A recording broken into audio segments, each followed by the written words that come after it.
तक जाएंगे। ये इल्लीगल लोगों को हम यहाँ पे हक नहीं लेने देंगे और हम इंशाअल्लाह अपना हक लेकर दिखाएंगे।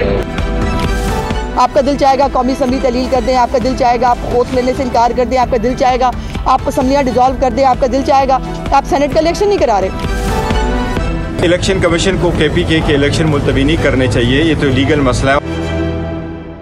अस्सलाम वालेकुम नाज़रीन, आप देख रहे हैं स्टेट क्राफ्ट और मैं हूं सैयद मुज़म्मिल शाह। आज सेनेट के इंतखाबात से मुतल्लिक जो डेवलपमेंट सामने आई है उसमें यही था कि 19 सीटों के ऊपर सेनेट में इंतखाबात होने थे, लेकिन खैबर पख्तूनख्वा के अंदर हमने देखा कि सेनेट इंतखाबात को मुलतवी कर दिया गया 11 सीटों के ऊपर।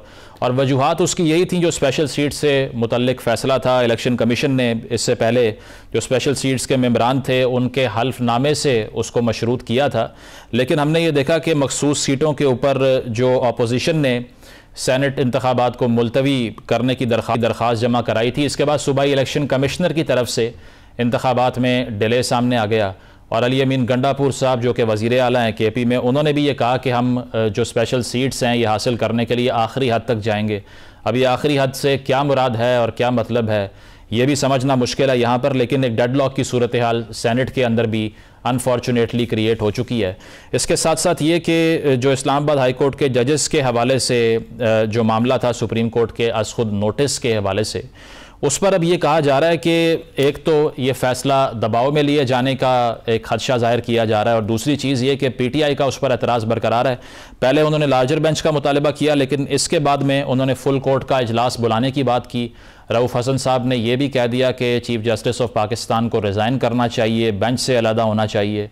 तो ये कानूनी डेडलॉक कैसे रिजॉल्व होगा ये बहुत बड़ा क्वेश्चन है। लेकिन एक और चीज़ जो आज सामने आई जो काफ़ी तशवीशनाक भी है, वो इस्लामाबाद हाई कोर्ट के 8 जजेस से मुतल्लिक है, जिनको आज हमने देखा कि मशकूक खतूत मौसूल होते हैं। और बताया गया कि ये जो खतूत थे इनमें पाउडर मौजूद था और कुछ धमकाने वाले निशानात भी थे। ये भी बताया गया कि जजेस ने जब ये लिफाफे खोले तो उसके बाद एक एलर्जिक रिएक्शन उनकी आंखों में हो गया, और इन्वेस्टिगेशन टीम्स जो हैं वो पहुंचकर अब इसको इस्लामाबाद पुलिस की सरबराही में इन्वेस्टिगेट कर रही हैं। तो ओवरऑल जो बात की जा रही है कि इंडिपेंडेंस ऑफ जुडिशरी को करटेल किया जा रहा है, इस बात में कितना वज़न है और गवर्नमेंट किस तरह से इसको इंश्योर कर सकती है कि उनको कौशल ना बनाया जाए इसमें। इसी हवाले से हम बात करते हैं। हमारे साथ हसन अयूब साहब मौजूद हैं, सहाफ़ी हैं, तजिया निगार हैं। अज़हर सदीक साहब माहिर कानून है, वो हमें ज्वाइन करेंगे, और इसके साथ साथ निहाल हाशमी सीनियर रहनुमा नून लीग भी हमारे साथ मौजूद होंगे। हसन साहब, आपसे आगाज़ करना चाहूँगा। सेनेट इंतखाबात के हवाले से हमने देखा कि जो KP की 11 सीट्स थीं इन पर अब एक अनफॉर्चुनेट डिले सामने आ चुका है, तो इसका ओवरऑल क्या इम्पैक्ट पड़ेगा इस प्रोसेस पे? क्योंकि KP के अंदर हमने पहले ही देखा है कि इससे पहले भी इंटरिम गवर्नमेंट काफ़ी लंबी चली, और आज वहाँ पर जो अपोजिशन है उसका जो तर्ज़ हुकूमत जो इससे पहले रहा है, यह हिकमत अमली आप कह लें, कैसे देख रहे हैं सूरत हाल को मखसूस नशिस्तों के हवाले से? बहुत शुक्रिया मुज़म्मिल साहब। बात यह है कि जो खैबर पख्तूनख्वा के अंदर जो पेशावर हाई कोर्ट का एक हुक्म था, उसमें स्पीकर जो खैबर पख्तूनख्वा असम्बली थे उनको हुक्म था पेशावर हाई कोर्ट का कि आपने सेनेट इंतखाबात से कबल ना सिर्फ इजलास बुलवाना है बल्कि जो अरकान हैं जो नोटिफाई हो चुके हैं इनकी ओथ आपने करवानी है, और ओथ के साथ साथ आपने इंश्योर करना है कि कोई किस्म की रुकावट ना हो इन मेंबरान को अपनी वोट कास्ट करने के हवाले से। लेकिन उस फैसले के ऊपर अमल दरामद नहीं हुआ। आर्टिकल 69 की आड़ ली बजाय स्पीकर खैबर पख्तूनख्वा असम्बली ने, जो कि बिल्कुल आर्टिकल 69 जो हुआ है वो प्रोटेक्ट करता है स्पीकर नेशनल असम्बली को भी और स्पीकर प्रोविंशियल असम्बली को भी, लेकिन जो फंडामेंटल राइट्स हैं वो भी जो है वो कॉन्स्टिट्यूशनल ऑब्लिगेशन है अदालतों को उसको प्रोटेक्ट करना है, और वोट कास्ट करना एक मेंबर का ये उसका फंडामेंटल राइट है। और एक ये और इवन कि ये जो फंडामेंटल राइट्स जो है लोगों के फंडामेंटल राइट्स के अंदर भी आता है ये, और इसी तरीके से उनका जो ओथ है वो भी मस्ट है, क्योंकि ये पार्लियामेंट्री प्रोसीडिंग होती नहीं है। तो ये बजाय तो एक खामखाक से एक मसला खड़ा किया गया है। जो पर्पस जो ऑब्जेक्टिव वो अचीव करना चाह रही थी खैबर पख्तूनख्वा की हुकूमत या स्पीकर, ऑब्जेक्टिव अचीव नहीं होगा, क्योंकि इलेक्शन कमीशन पहले से मालूम था कि ये इंतखाबात को डिले कर देगा। अब ये सिर्फ बानी चेयरमैन तहरीक इंसाफ के सामने अपने नंबर टांगने के लिए या अपनी जो है वो जो जमात है उसके अंदर ये चीज जाहिर करने के लिए कि जी हम बड़ा रेजिस्ट कर रहे हैं, तो तो ये रेजिस्टेंस नहीं होगी, ये एक बेसिकली अपने तमाशा लगाया है जिसका जो पर्पस को अचीव नहीं होना, लेकिन आपकी जग हंसाई जरूर होनी है, सिस्टम को आपने जरूर परेशान करना है और आपने अपना मजाक जो है दुनिया के सामने लगवाना है। ठीक है। अजहर साहब, आप का इस पर क्या ख्याल है? जिस तरह से हमने देखा है कि केपी के अंदर अब जो सेनेट के इंतखाबात हैं मुलतवी हो गए हैं, 25 अरकान ने हल्फ नहीं लिया। अब गंडापुर साहब तो कह रहे हैं कि आखिरी हद तक हम जाएंगे, तो ये कन्फ्रंटेशन का फिर हल क्या है लीगली? बहुत शुक्रिया मुजम्मिल साहब। पहली तो बात है कि इलेक्शन कमीशन का ये इख्तियार नहीं था इलेक्शन मुलतवी करना। आइन के आर्टिकल 218(3) में साफ शफाफ इलेक्शन कराने हैं। ये पता नहीं कहाँ से आ गया कि आप इलेक्शन ही मुलतवी कर दिए जाएं। मैं मिसाल के तौर पर अभी आपको पता है कि इस वक्त सुप्रीम कोर्ट ने पिटीशन नहीं लगाई, लेकिन लाहौर हाई कोर्ट के अंदर पिछले 2 महीने से मखसूस नशिस्तों के हवाले से आर्टिकल सबसे पहले इलेक्शन सिंबल लेने के सेक्शन 215 को चैलेंज किया हुआ अल्टर वारीज को, और वो आर्टिकल 17 से मुतसादम है, यानी सिंबल लेने से आप पार्टी खत्म कर दें। हालांकि आर्टिकल 17 कहता है पार्टी तब खत्म करनी है जब आप सॉवरेनिटी और इंटेग्रिटी ऑफ पाकिस्तान पे बात करें। उसके बाद सेक्शन 104 और रूल 94 की तशरीह का मामला चल रहा। फिर यही नहीं है, फिर आर्टिकल 51 और आर्टिकल 106 की तशरीह का मामला है। और लाहौर हाईकोर्ट के जजेस जहां मखसूस जजेस हैं, हम ख्याल जजेस यहाँ बैठे हुए हैं। इस्लामाबाद हाईकोर्ट में जो बातें अब सारी सामने है कि हमारे यहाँ इंसाफ कोई नहीं, सिलेक्टिव इंसाफ मिल रहा है। मैं वबांगे दौल कह रहा हूं कि यहाँ 6-7 जजेस हैं जिनके पास सारे केसेस जाते हैं, और वो भी केसेस कहा जाता है कॉन्स्टिट्यूशनल एक्सपर्ट्स हैं, लेकिन उनसे बेहतर कॉन्स्टिट्यूशनल एक्सपर्ट जो ज्यादा बेहतर समझते हैं उन चीजों को, यानी जो फैसले नहीं सुना सके। सिर्फ बताने का मकसद आप तक है कि अभी तक आईनी बहरान है इस मुल्क के अंदर, और आर्टिकल 51 और 106 की जब तक 106 की तशरीह नहीं हो जाती सुप्रीम कोर्ट के लेवल पे, मिसाल के तौर पर अब वजह क्या है कि आज आप जाली वोट, यानी आपका इस्तेकाक कोई नहीं, आपकी सीट कोई नहीं है, और अपना वहां पर कम सीटें, उस तनासब से आपकी सीटें नहीं बनती हैं। आप आज वोट डाल जाएं और सेनेट में वोट डाल जाए तो सेनेट के इलेक्शन सेटिस्फाइड नहीं होने, तो वजह पास एंड क्लोज ट्रांजैक्शन का प्रिंसिपल आएगा। इसीलिए उन्होंने कहा कि ये वाला मामला जो है ये तशरीह के काबिल है, तशरीह हो जाए और उसके बाद देखी जाए। पिशावर हाईकोर्ट ने दिया, पिशावर हाईकोर्ट का भी फाइनल तो नहीं है, अभी तो लाहौर हाईकोर्ट पेंडिंग पड़ा हुआ है, बाकी हाईकोर्टों में पेंडिंग पड़ा हुआ है। तो मैं नहीं समझता कि इसमें, लेकिन ये इलेक्शन का मुलतवी करना जो है, ये इलेक्शन कमीशन ऑफ पाकिस्तान ने आइन तोड़ा है, और ये मजाक हमारे यहाँ हो रहा है। कभी मुझे ये आइन की आज आप बातें कर रहे हैं, मुझे बताया 90 दिन में इलेक्शन कराने का कहा था, हुआ 90 दिन में इलेक्शन?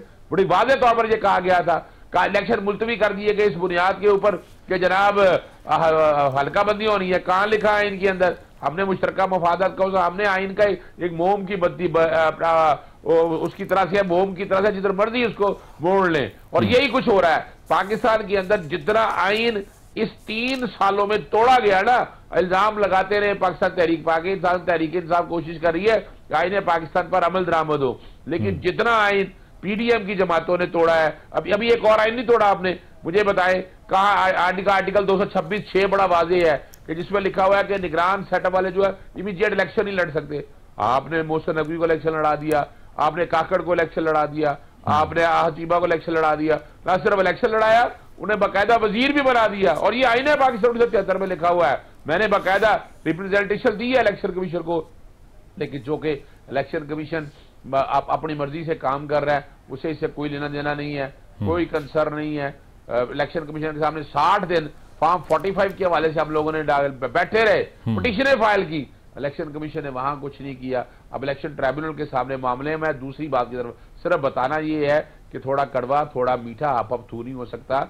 ये निजाम जो है ना, ताली दोनों हाथों से बजती है। आपको आप अभी मिसाल के तौर पर छोटी सी मिसाल आप ले लें, आज आप ले लें उमर अयूब साहब की अपोजिशन लीडर के तौर पर, जनाब हारे को पता है वो एक ही बंदा है, यानी उसको बुलाया गया, स्पीकर ने दस्तखत वेरीफाई किए, फिर नोटिफाई किया, और दूसरी तरफ जब इस्तीफे लास्ट टाइम दिए थे वो बुलाया नहीं लोगों को बुलाया नहीं, इस्तीफे लेके सबको डी नोटिफाई कर दिया, उतार दिया। और जब कहा गया हाईकोर्ट के ऑर्डर्स आए कि जनाब इनको बहाल करें, तो वहां आपके हमारे जो स्पीकर है राजा परवेज अशर साहब, वो जाके इंट्रा कोर्ट अपील में जाकर स्टे ले आए। ये इस मुल्क में हो रहा है। खुदारा ये एक सियासी जमात को मरूज इल्जाम नहीं ठहराना, ये तमाम सियासी जमातों ने जो भी तरीकाकार अपनाया है, पाकिस्तान तहरीक इंसाफ तो बैकफुट पे होके चल रही है, मसाइल भुगत रही है, तकलीफें बर्दाश्त कर रही है, लेकिन फिर भी वो आइन और कानून को नहीं तोड़ेगी। ठीक है, ठीक है, ठीक है। निहाल साहब आपकी तरफ आऊंगा, चूंकि इस्लामाबाद हाई कोर्ट के जजेस का भी जिक्र किया है। एक बात करूंगा, साहब आप रिस्पॉन्ड करने ने जो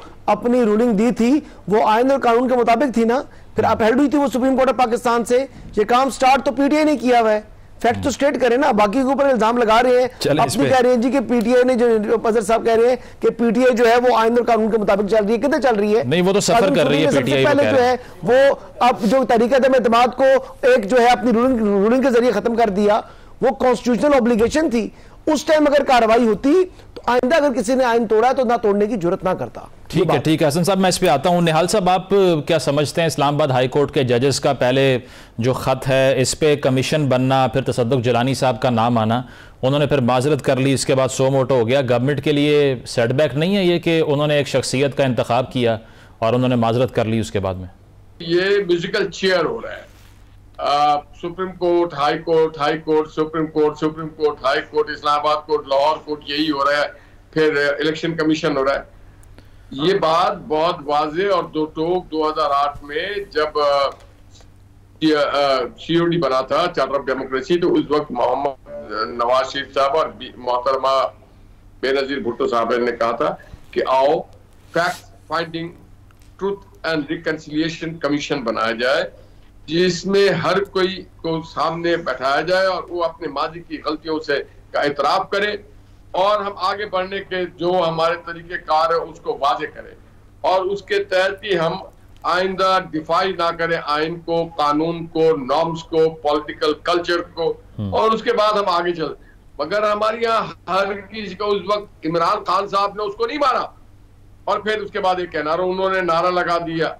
देखिए यहाँ पे तेरा और मेरा नहीं चलेगा। अगर आप आने वाली नस्लों की बात करें, पाकिस्तान के बच्चों के मुस्तकबिल की बात करें, तो आपको अपने अना के नाक को कहीं काट के फेंकना पड़ेगा। वो मोम की नाक हो या किसी और चीज की, लोहे की या लकड़ी की नाक हो, उसको काट के आज जग कर रहे हैं हम।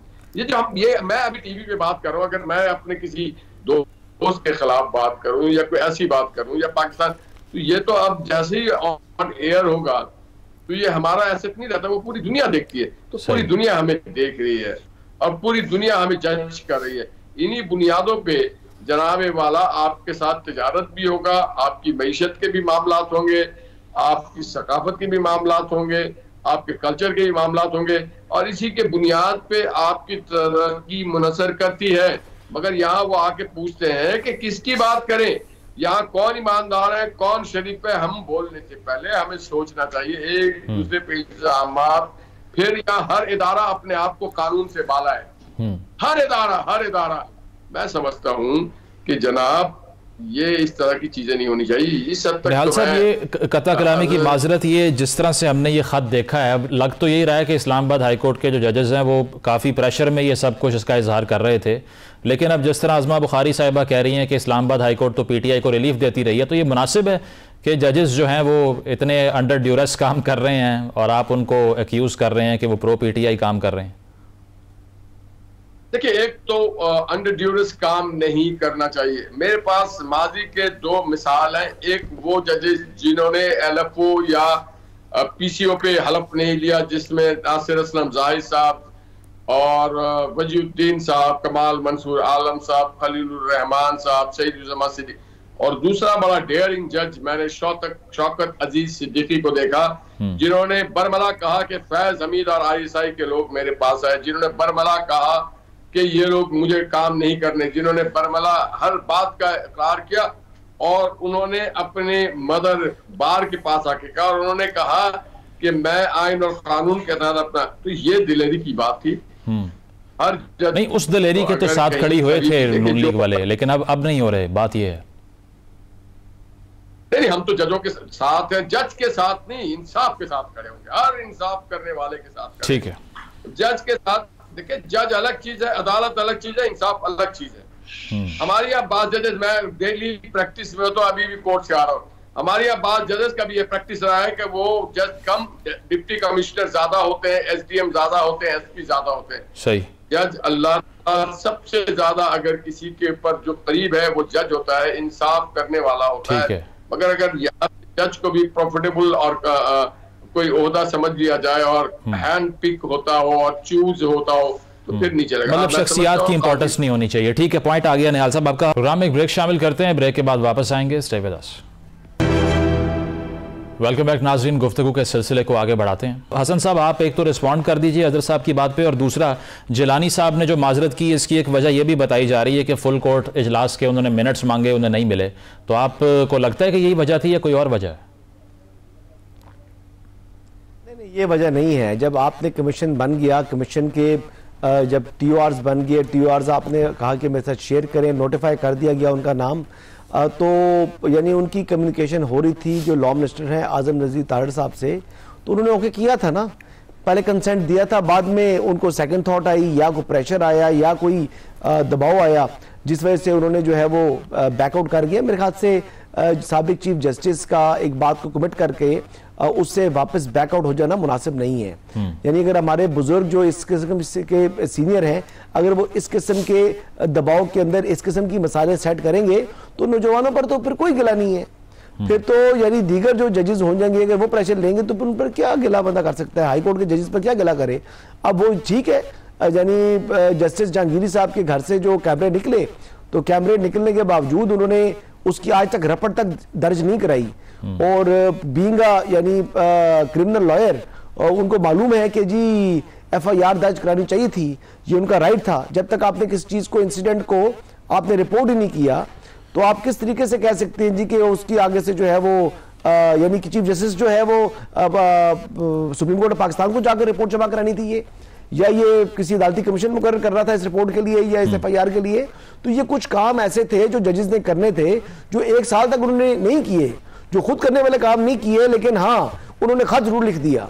अब ये जो 6 जजेस हैं, इन 6 जजेस में से एक जज साहब ने जो मामला बताया कि जी वो क्रैकर का जो हुआ, जो मामलात हुए, जनाब मोहतरम, आप एडवोकेट जनरल जो है वो बलूचिस्तान थे, आपके उन लोगों से पुराने ताल्लुकात थे, आप उनके साथ गिफ्ट एक्सचेंज करते रहे हैं, आप उनसे मुलाकातें करते रहे, कोयटा के अलावा भी दीगर शहरों के अंदर आपने कमिटमेंट की कि आप उनसे कराची में जाकर मुलाकात करेंगे। तो भाई बात यह है कि यहाँ पर जुडिशियल पॉलिटिक्स हो रही है।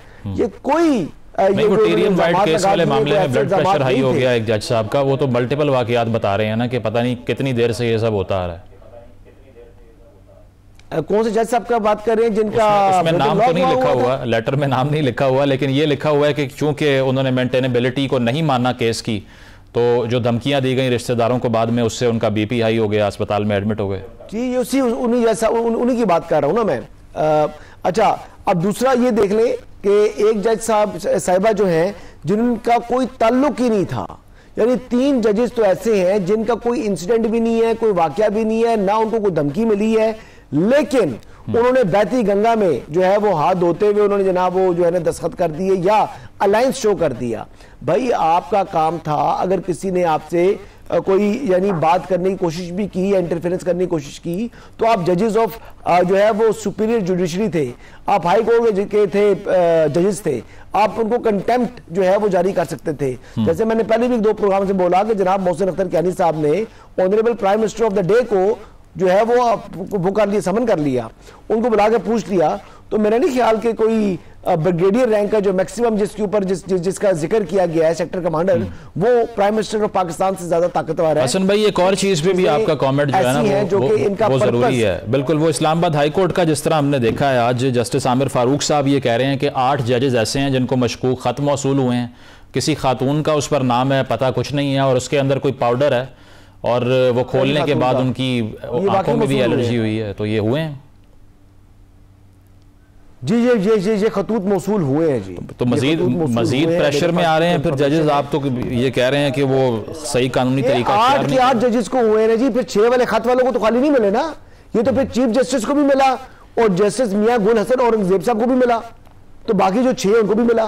तो बात ये बात नहीं है कि सिर्फ कोई इनके साथ ज्यादती हो रही है, और जो चीफ जस्टिस हैं इस वक्त इस्लामाबाद हाई कोर्ट वाले, इन्होंने तो उनको चार्जशीट करने की कोशिश की है ना। पर्पस सुप्रीम जुडिशियल काउंसिल को लिखने का पर्पस क्या था इन जजेस का? पर्पस ये नहीं था कि ये को मुदाखलत रोकना चाह रहे थे, पर्पस ये था कि किसी तरीके से गंदा किया जाए chief justice Islamabad high court को और उनकी नौकरी खत्म कराई जाए। किसी तरीके से सुप्रीम जुडिशियल काउंसिल जो है इस मामले का नोटिस देते हुए उनके खिलाफ कार्रवाई शुरू कर दे। सही। तो यहाँ पर सियासत हो रही है भाई, ठीक है मुजम्मिल शाह साहब, ये यहाँ पर सियासत हो रही है।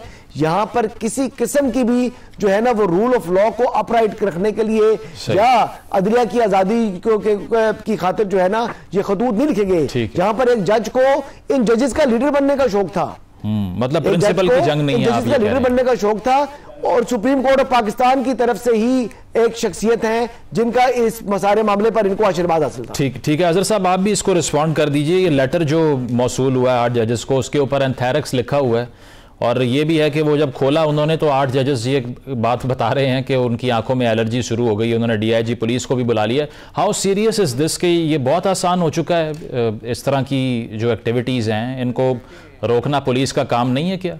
मैं वकील हूं ना, आ जाए वकला बरादरी सारी तरफ खड़ी है अदालतों के साथ, सवाल ही पैदा नहीं होता। इतना बड़ा हमने कल यहाँ पर सेमिनार किया, और वहां हम किस लिए खड़े हैं? लॉयल मूवमेंट इफ्तिखार चौधरी के साथ क्यों चलाई थी कि एक डिक्टेटर ने आके हटाने की कोशिश की थी। यहां क्या हो रहा है? यहां भी तो आप अदलिया की आजादी को, आप कौन होते हैं कि अदलिया की आजादी में मुदाखलत करने वाले? आप लोगों का क्या कंसर्न है? आप घर बैठे हैं, आराम से अपना काम करें, ट्राइकॉटमी ऑफ पावर का प्रिंसिपल अप्लाई करें। और जो ये बात है ना चीफ जस्टिस आमिर फारूक साहब के बारे में, हमें रिजर्वेशन हमें पहले दिन से इतलात थी कि उन पे प्रेशर है, और हम इसलिए बार बार इजहार करते रहे कि आप पीछे हट जाएं, आप छोड़ दें, और फिर उसका सबूत ले लें आप। अब टेरियन वाइड का, यानी उससे पहले मैं पेश होता रहा हूं ना प्रॉविडेंट फंडिंग के केस में, और वहां उसके अलावा जो तोशाखाना वाला केस था, तोशाखाना में कहा कि पहले जुरिसडिक्शन डिसाइड कर दे, जुरिसडिक्शन आज तक डिसाइड नहीं की, जो सिर्फ 120 दिन से आगे ट्रायल नहीं चल सकता। फिर 12 केसेस फाइल किए, और उन्होंने कहा कि सारे मामले में आप पीछे हट जाए, पर नहीं। फिर क्या हुआ? टेरियन वाइड जिसका केस। अजहर साहब मुझे कता कलामी की माजरत, अजहर साहब मुझे ये बताइए कि जो जिस लेटर के ऊपर बेस करके अब खान साहब ने भी ट्वीट किया, PTI के और रहनुमा भी ये बात कर रहे हैं कि हम तो पहले ही कह रहे थे ये प्रेशर में हैं, इस लेटर में ये लिखा हुआ है कि जस्टिस शौकत साहब की जो बात है वो ठीक है, उसको इन्वेस्टिगेट किया जाए। अब शौकत साहब ने जब ये बात की थी उस वक्त PTI उनको एंटेगनाइज कर रही थी, उनके खिलाफ खड़ी हुई थी, आज वो उसी की इन्वेस्टिगेशन को सपोर्ट कर रही है। तो ये प्रिंसिपल की वॉर है, या फिर ये इस वक्त इस आइसोलेटेड कैपेसिटी में आपको फायदा हो रहा है इसलिए ये सब हो रहा है? ना, ये प्रिंसिपल की वॉर है। हमें उस वक्त इतना नहीं पता था कि ये सारे हालात क्या है, लेकिन सर सारी तकरीर कर दी उन्होंने, क्यों नहीं पता था? उन्होंने नाम ले लिया फैज साहब का। नहीं सुन ले ना, हमें इस हद तक नहीं पता था इन चीजों का, लेकिन अब तो वजह है कि अब तो सुप्रीम कोर्ट का फैसला आ गया, सुप्रीम कोर्ट ने एंडोर्स कर दिया उस बात को। अब तो देख रहे जुडिशियल वर्डिक्ट आ गया, और उसकी इंक्वायरी और इन्वेस्टिगेशन जो भी है, कोई भी है, उसकी पूरी इंक्वायरी और इन्वेस्टिगेशन। और यहां भी जैसे मैंने बताया ना, टेरियन वाइड का केस था, बनता ही केस नहीं, इतनी दफा वो खारिज हो चुका हुआ है। जब फुल बेंच बना, बाकी ये रिकॉर्ड की बातें हैं, फैसला लिख लिया, फैसला सर्कुलेट किया, जनाब चीफ जस्टिस आमिर फारूक साहब ने बेंच ही तोड़ दिया। अब ये जो खत वगैरह जो लिखे हैं, और दूसरा मैं बता चला हूं, सदक जिलानी साहब ने ऐसे नहीं इनकार किया। सदक जिलानी साहब को यह बताया गया कि जो मेरे अपने सोर्सेज के हवाले से कि जनाब इस पे फुल कोर्ट ने कहा है कि इंक्वायरी कमीशन में उठाया जाए, और जब वो मांगेंगे रिपोर्टें, मांगा गया मिनट्स ऑफ अजहर साहब, अता तारड़ साहब ने ये कहा है कि गालम गलोच के प्रेशर की वजह से वो पीछे हट गए हैं, क्योंकि वो पहले ही शायद ये फील कर रहे थे कि जो भी फैसला आया सोशल मीडिया पे गालियां दी जाएंगी। छोड़े नहीं, उनके साहबजादे साकिब जिलानी ने 300 वकीलों ने जो खत लिखा, अगर जो लॉयर कम्युनिटी है वो ये समझती है कि अदलिया की आजादी में ये मुदाखलत है, इंतजामिया के पास कहां से इख्तियार है कि अदलिया के जजेस के बारे में इंक्वायरी करे? वो कौन होते हैं करने वाले? और ये एक और बात बता दूं आपको, सुप्रीम जुडिशियल काउंसिल के सामने इसलिए गया कि ये बेसिकली रेफरेंस है चीफ जस्टिस आमिर फारूक साहब के खिलाफ, उन्होंने कुछ नहीं किया, उन्होंने जिक्र किया हुआ DGC से मिलने का और सारी चीजों को, उसके बावजूद कुछ नहीं किया। और सुप्रीम जुडिशियल काउंसिल जजेस के कोड ऑफ कंडक्ट को आइन के आर्टिकल 209 सब आर्टिकल 8 के तहत कंट्रोल करती। चलिए ठीक है, पॉइंट आ गया अजहर साहब। निहाल भाई की इस बात को एंडोर्स करो, सिर्फ एक खत्म कर दूं, निहाल भाई की इस बात को एंडोर्स करूंगा, और निहाल आजमी ने जो बात अब कही है ये छोड़ दें। हम भी कहते हैं, माजी भी करें, अब भी करें, हम आज कह रहे हैं आपके सामने, माजी भी करें, अब भी करें, इंक्वायरी और इन्वेस्टिगेशन करें, जो किसी ने कसूर है उसको जिम्मेदारी फिक्स जिम्मेदार ठहराया जाए। निहाल साहब, ये अब बहुत बड़ा क्वेश्चन नहीं है जिस तरह से आज 8 जजेस को ये खत मौसूल हुआ है, अंदर कोई मिस्टीरियस किस्म का कोई मटीरियल है जिससे एलर्जी हो रही है उनको, तो ये इंडिपेंडेंस ऑफ जुडिशरी के ऊपर जो सवालात उठते हैं उसका नुकसान तो जिस तरह से आपने सुन लिया, अजहर साहब भी ये बात कर रहे हैं कि सिटिंग गवर्नमेंट को ही होता है, उंगलियां उन पे उठती हैं, तो क्या करना चाहिए इसको इंश्योर करने के लिए? फिर देखिए, माजी में इस तरह की चीजें कभी सहाफियों के साथ हो जाया करता था, उनको मिस्टीरियस किस्म के खतूत मिला करते थे। हर दौर में ये खतूत का सिलसिला ना सिर्फ पाकिस्तान में, पूरी दुनिया में राइज है। जो कमजोर बुज़दिल लोग होते हैं वो इस तरह के खतूत लिखते हैं। किसी को, मैं आपको बताऊं, मुझे गोली भेजा था, क्लशन कॉफी गोली भेज दिए गए थे मुझे कि ये आपके नाम पे। तो इस तरह की चीजें होती रहती, फायर भी करके चले गए, इससे कोई फर्क नहीं पड़ता है। जो मेरे रात कब्र में लिखी है वो कब्र में लिखी होती है। इसको इतना ज्यादा पकड़िए, नॉर्मल रूटीन चीज होती है। आपको समझना चाहिए, जो अगर इतने तगड़े होते हैं तो वो आपके सामने आते, तगड़े नहीं है, पाउडर शॉर्डर भेज दिया। बात जो अजहर सिद्दीक साहब कर रहे हैं, मैं तो उनकी बात को फिर यहाँ इंट्रोड्यूस करूंगा कि साकिब निसार, आसिफ सईद खोसा, फैज हमीद के वो सारे कंडक्ट को निकाला जाए कि एक बहुत अपराइट जज शौकत सिद्दीकी को अगर उन्होंने तबाह कर दिया, उसकी कैरियर तबाह की, उसकी उस बात को नहीं सुनी, और सिर्फ शौकत सिद्दीकी तबाह नहीं हुआ, पाकिस्तान की एक हुकूमत को तबाह कर दिया गया, पाकिस्तान के जमहूरी निजाम को तबाह किया गया। एक जाली आदमी को लाने के लिए 2018 के इलेक्शन में एक जाली काम किया गया कि मोहम्मद नवाज शरीफ और उसकी बेटी को सजा दिलवाई गया। इंस्ट्रूमेंटल थे साकिब निसार और ख्वाजा वो आसिफ सईद खोसा, एजाजुल एहसन, ये सारे लोग उसमें इंस्ट्रूमेंटल थे। तो क्या उन लोगों को लाना चाहिए? बिल्कुल लाना चाहिए। नाज़रीन, प्रोग्राम में एक ब्रेक शामिल करते हैं, ब्रेक के बाद वापस आएंगे। Stay with us.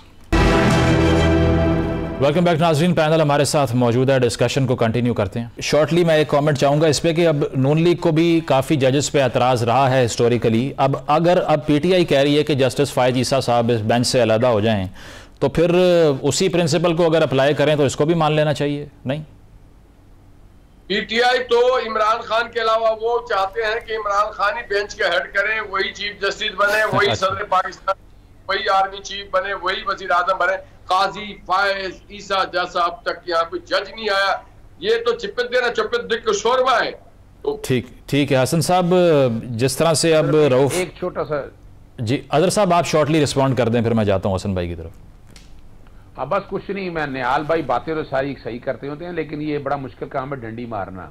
अब जो आपने बड़ा जबरदस्त सवाल किया, उन्होंने कहा कि जब पिछले की बातें हो रही है तो अब की बातें हो रही हैं। अगर हम डिफेंड करना जाना चाहते हैं तो नवाज शरीफ के साथ आज तक मनी ट्रेल नहीं दे सके। आज जजेस को जिस तरह ये फायदा देते रहे, ये रिकॉर्ड के ऊपर है। ये छोड़े इन बातों को, पसंद और नापसंद की बातें छोड़े। तो हम कह रहे हैं, कुछ ये कह रहे हैं, सारे इकट्ठा रखे सबको एक ही जगह रखे। हुकूमत में रहते को आपको भी टिकट नहीं दिया, आपको भी उन्होंने टिकट नहीं दिया। ये छोड़ देना निहाल साहब, मतलब निहाल साहब बात ये हो रही है, ये पसंद ना पसंद छोड़ दें। निहाल साहब बात ये नहीं हो रही, बात हो रही है पसंद ना पसंद छोड़ें। आप आए सारे इकट्ठे होकर एक बात करें, आप सारे इकट्ठे होकर एक बात करें। मामले में बात कर रहे थे, अगर साहब थोड़ी देर पहले बात कर रहे थे कि शौकत सिद्दीकी केस का, अजहर साहब आपकी तरफ मैं आता हूं, अजहर साहब आपकी तरफ आता हूं। हसन साहब आप रिस्पॉन्ड कर दें इसको। अच्छा, मैं वो अजहर साहब की बात का जवाब देना चाह रहा था। अजहर सिद्दीक साहब जो उन्होंने कहा कि शौकत सिद्दीकी केस का वर्डिक्ट अभी आया है, जुडिशियल ऑर्डर अभी आया है, इस वजह से उन्होंने जो है कि अब उन्होंने जो है इस मामले के ऊपर तहरीक इंसाफ इस साइड पर आ चुकी है। तो उस वक्त भी जुडिशियल ऑर्डर मौजूद था फैजाबाद धरना केस का, लेकिन फिर आपने उसके ऊपर जो है वो खामोशी साध ली, बल्कि उसके खिलाफ रिव्यू में पाकिस्तान तहरीक इंसाफ आ गई। तो कहां पर प्रिंसिपल स्टांस लिया है पीटीआई ने? ये सिर्फ आज जब क्योंकि पीटीआई के हालात ऐसे हैं, जो चीजें अपने आप को इनको पोलिटिकली सूट करती हैं, तो ये प्रिंसिपल स्टांस की तरफ आ जाते हैं। मुजम्मिल साहब, आप यकीन करें कि माजी इनका इतना शर्मनाक है, जो आइन शिकनी ये कर सकते थे इन्होंने की, हर काम वो कभी आइन और कानून की बात करते हैं, जो लफ्जों की हद तक यकीनन आप कह दें, लेकिन अमली तौर पर बिल्कुल सिफर, इनका जो अमली सबूत दिए हैं वो सिफर से भी नीचे है। अब अजहर सिद्दीक साहब जितना मर्जी डिफेंड करने की कोशिश कर दे, is a very good lawyer, is a very good lawyer must say, लेकिन बात यह है कि जो कर गुजरे हैं उनको अब अंडू नहीं कर सकते। ये जो कासिम सूरी की रूलिंग थी उसको अंडू नहीं कर सके, इसको कुछ भी नहीं कर सकते। जो पीका का कानून उन्होंने बनाया उसको भी चैलेंज किया, हाई कोर्ट ने स्ट्राइक डाउन किया, ये चीजें हो गुजरी हैं। सही। अब ये वो चीजें हैं जो कि गुजर चुकी हैं, लेकिन ये फिर भी उनको डिफेंड करना चाहते हैं। नैब को इन्होंने मिसयूज किया, इन्होंने पॉलिटिकल विक्टिमाइजेशन की, आज खुद उसका विक्टिम बनते हैं। अगर बनते हैं तो इनको बहुत तकलीफ है। इनका असूल अपने लिए अलग है, दूसरों के लिए अलग है। हसन साहब, मुझे जहां तक ये बात कर रहे हैं कि मामला अब सुप्रीम कोर्ट ने 100 मोटो ले लिया, जिलानी साहब वाली बात आप कर रहे थे, तो मैं पहले बातें करना चाह रहा था, मेरे ध्यान से उतर गई थी। अब सुप्रीम कोर्ट ने 100 मोटो ले लिया, जिलानी साहब वाला मामला पीछे रह गया है। वो उससे यकीनी तौर पर एम्बैरेसमेंट यकीनी तौर पर फेडरल गवर्नमेंट को हुई है। एक लिहाज से कह दें कि सुप्रीम कोर्ट के कहने के ऊपर, फुल कोर्ट के एडमिनिस्ट्रेटिव साइड के ऊपर यह डिसीजन था कि आप जुडिशियल कमीशन बनाएं, लेकिन चले वो कमीशन इंक्वायरी जो कमीशन ऑफ इंक्वायरी एक्ट के तहत बना था, वफाकी काबीना ने मंजूरी दी थी, वो काम अब रुक गया है। अब सुप्रीम कोर्ट भी हाजिर सर्विस जज की ज़ेरे निगरानी एक कमीशन बनाएगी। सुप्रीम कोर्ट खुद इस केस की तफ्तीश नहीं करेगी, बल्कि कमीशन बनवाकर उससे जो है वो इसकी तफ्तीश करवाएगी, या उसको कोई जेटी बनानी पड़ेगी। तो ये तरीकाकार वही होगा अभी भी। और ये जो इल्जामात हैं, हसन साहब शॉर्टली जो इस्तीफे का मुतालबा कर रहे हैं, 4 माह लग जाए, इस्तीफे का मुतालबा रऊफ हसन साहब कर रहे हैं चीफ जस्टिस से, उसका आप क्या करें? एक इतनी बड़ी अगर पार्टी वैसे ही प्रोसेस पे यकीन ही छोड़ दे तो फिर फैसले कंट्रोवर्शियल हो जाते हैं। मोस्ट लाइकली तो ये जो जजेस हैं, जो 6 जजेस हैं जिन्होंने खत लिखा है, इनको यानी जो पीटीआई से मुतल्लिक मुकदमात नहीं सुनने चाहिए अखलाकी तौर के ऊपर। अच्छा, इनकी पहली जो है, जिस तरीके से इनको पॉलिटिकल सपोर्ट या जिस तरह से इन्होंने जितने फैसले पीटीआई के हक में दे चुके हैं ये मुख्तलिफ जजेस, तो इन ऑनरेबल जजेस को पीटीआई से मुतल्लिक, मैं नहीं कह रहा कि इनको काम छोड़ देना चाहिए, अपना जुडिशियल वर्क खत्म कर देना चाहिए, लेकिन इन्हें कम अज कम अखलाकी तौर के ऊपर और ऐसी कोई पिटीशन भी आनी चाहिए। हसन भाई, लेकिन वो 6 जजेस जस्टिस शौकत के उन तहफ़्फ़ुज़ात की इन्वेस्टिगेशन की बात कर रहे हैं जिसकी बुनियाद पे वो ये कह रहे थे कि नवाज शरीफ को निकाला गया, तो how is it PTI biased? सवाल करेंगे जी हसन भाई। अच्छा, बात यह है कि जितने मुकदमात इन्होंने अभी पीछे सुनिए, जो टेरियन जेड वाइट वाला केस है, आज तकरीबन 1 साल होने को है। जस्टिस जहांगीरी की सरबराही में 3 रुकनी बेंच बना हुआ है, जिसमें वो जस्टिस समन भी हैं और जस्टिस आई बिलीव अरबाब भी हैं। तो ये 3 जजेस पर मुश्तमिल जो है ये जो बेंच है, ये आज तक इसने दोबारा केस की समाअत नहीं की। जब पहले जजमेंट लीक हो गई थी टेरियन जेड वाइट वाले मामले की, जिसमें मोहसिन अख्तर कियानी और जस्टिस अरबाब थे, तो उन्होंने एक ड्राफ्ट शेयर किया था चीफ जस्टिस जो इस्लामाबाद हाई कोर्ट ने जस्टिस मोहसिन अख्तर कियानी साहब को। तो जजेस रूटीन में एक दूसरे के साथ ड्राफ्ट शेयर करते हैं, लेकिन जब तक तमाम जजेस साइन ना कर दें जजमेंट अपलोड नहीं होती। ये जजमेंट अपलोड की गई किसी के प्यार में, ठीक है, उस सियासी जमात के प्यार में। फिर आज तक मुझे बताएं कि कभी इतने ज्यादा रिलीफ किसी जमात को मिले हैं जितने पीटीआई को इस्लामाबाद हाईकोर्ट से या पेशावर हाईकोर्ट से मिले हैं। 51 मुकदमात में हमाद अजहर साहब को 51 सेकंड से पहले उन्होंने जो है प्रोटेक्टेड बेल दे दी है। ठीक है अजहर साहब, आप रिस्पॉन्ड कर दें। मेन चैनल पे बैठकर झूठ बोले यार आदमी, यार कमाल है। अजहर साहब देखिए मुजम्मिल साहब जी, मैं ये बताऊं आप बोल रहा हूँ, क्या झूठ बोल रहा हूँ जी? जी मैं एक बताऊं मुजम्मिल साहब, मतलब पहली बात बता दूं, ये जो है ना प्रोटेक्टिव बेल या राइट है का, ये सालदार बाहर थे, हसन हुसैन के जो बच्चे हसन और हुसैन नवाज, ये बाहर थे, ये बाहर आगे रिलीफ इस्लामाबाद हाईकोर्ट ने दिया, उन्होंने नवाज शरीफ को रिलीफ उन्होंने दिया कि एक इश्तिहारी था, इश्तिहारी को यार ये बातें छोड़ें। मैं तो चैलेंज कर रहा हूँ, कौन सा रिलीफ ऐसा दिया इस्लामाबाद हाईकोर्ट ने? छोड़ दें, इस वक्त जो अदालतें काम कर रही है मैं उनमें भी जाना चाहता। अगर मेरिट पे हुआ होता तो इमरान खान के साथ सजा ही ना होती जो ज्यादतियां इमरान खान के साथ हुई हैं। हम बैठ के जितना मर्जी शोर डालते रहे, गलत बातें करते रहे। टेरियन वाइट वाला केस जो है वो बाकायदा देखे 3 मेंबर में से 2 मेंबर बेंच है, 2 मेंबर अक्सरियत ने फैसला दे दिया और चीफ जस्टिस आमिर फारूक साहब उसको सुना ही नहीं रहे, उन्होंने बेंच तोड़ दिया। यानी कमाल करते हैं इन बातों को। साइफर भी है और भी केसेस हैं। देखिए मैं बताऊं आपको, 9 मई में जिसने किया है ना उसके साथ आप जो जुल्म करना है, जो ज्यादती है वो आप करें, कोई रोक नहीं रहा। लेकिन पाकिस्तान तहरीके इंसाफ पे इमरान खान तो कैद थे, हर एक को पता है। साइफर वाला केस तो अब झूठा साबित हो गया, अब क्या रह गया? सारी शहादतें बताई जा रही हैं। अभी आज आजम खान वाला मामला भी देखा गया, आजम खान को पहले अगवा किया गया, अगवा करने के बाद वापस आए और क्या हो गया, 17 महीने तक तो खामोश बैठे रहे ना। यानी इन चीजों ये देखे ना, ये याद रख लीजिएगा, ये सारे जितने केस हैं, मैं ये नहीं कहना चाहता कि जिस तरह नवाज शरीफ के केस में नवाज शरीफ को फायदा दिया गया, एबन फील्ड के केस में, अल अजीजिया के केस में आपके सामने है। वो कहा करते थे कि फलां दौर आएगा, फलां जजेस आएंगे, ये हो जाएगा, ये मैं नहीं कहा करता था। मैं तो सिर्फ कहना ये चाहता हूं कि टाइम एक ऐसा आ गया, खुदारा मैं 5 जून से कह रहा हूं, पाकिस्तान को मिसाके पाकिस्तान की जरूरत है। हर एक को अपने दायरे इख्तियार में रहना है। ठीक है अजहर साहब, वक्त महदूद है। बड़ा बेहतरीन मौका था। सही सही ठीक है। मैं सिर्फ आखिरी बात कर दूं, इन्हें चाहिए था कि पाकिस्तान तहरीक इंसाफ जो बात कर रही है कि तमाम इदारे वोट को इज्जत दो का जो नारा लिया है उसी को सामने रख के जो इदारे अपनी हदूद में रहे काम करें, आकर इस मुल्क को आगे लेके जाए, सिविल लिबर्टी की बात करें, ये पॉलिटिकल। ठीक है निहाल साहब जी, निहाल साहब लास्ट मिनट है, अब किस तरह से ये कंसेंसस बनेगा? अजहर साहब जो बात कर रहे हैं कि जो एक स्पेस थी, सिविलियन स्पेस थी, उसको रिक्लेम करने की बात करें, कंसेंसस बनाएं और पीटीआई से भी बात करनी चाहिए, तो आप लेंगे इनिशिएटिव फिर? जी बिल्कुल स्पेस बनता है, हमें अपने किरदार से प्लेस बनाना चाहिए, हमें अपने अख्तार से बनाना चाहिए। आज आप देख रहे हैं मोहम्मद नवाज शरीफ साहब, अगर वो इस तरह से नहीं है कि मैं नहीं हूं तो कुछ भी नहीं है, मैं नहीं हूं तो पाकिस्तान नहीं है, पाकिस्तान रहेगा। आज वो पार्लियामेंट के मेंबर है मगर नहीं बने वजीर आजम। स्पेस दिया जाता है दूसरों को भी, उनका कंसर्न ये होता है कि पाकिस्तान की मईशत माशरत बेहतर हो, पाकिस्तान की सियासत बेहतर हो। जब आप कुर्बानियां देते हैं, सेक्रीफाइस करते हैं, अपने आप को स्ट्रेंथ रखते हैं तो फिर आगे होता है। जब आप इंतकाम की बात नहीं करते, जब आप जुल्म की बात नहीं करते, जब आप कट टू साइज नहीं करते हैं, जब हम एक एग्जाम्पल पेश करेंगे तो दूसरे उसको फॉलो करेंगे।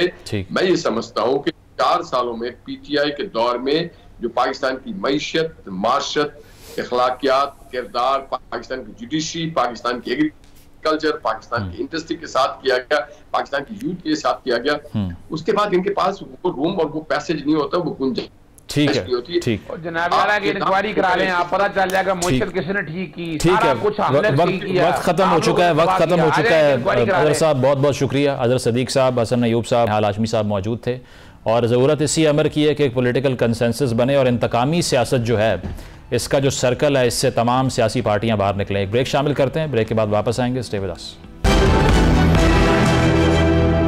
प्रोग्राम आपने मुलाहिजा किया, अपना फीडबैक ज़रूर दीजिएगा। इजाज़त दीजिए, अल्लाह हाफ़िज़।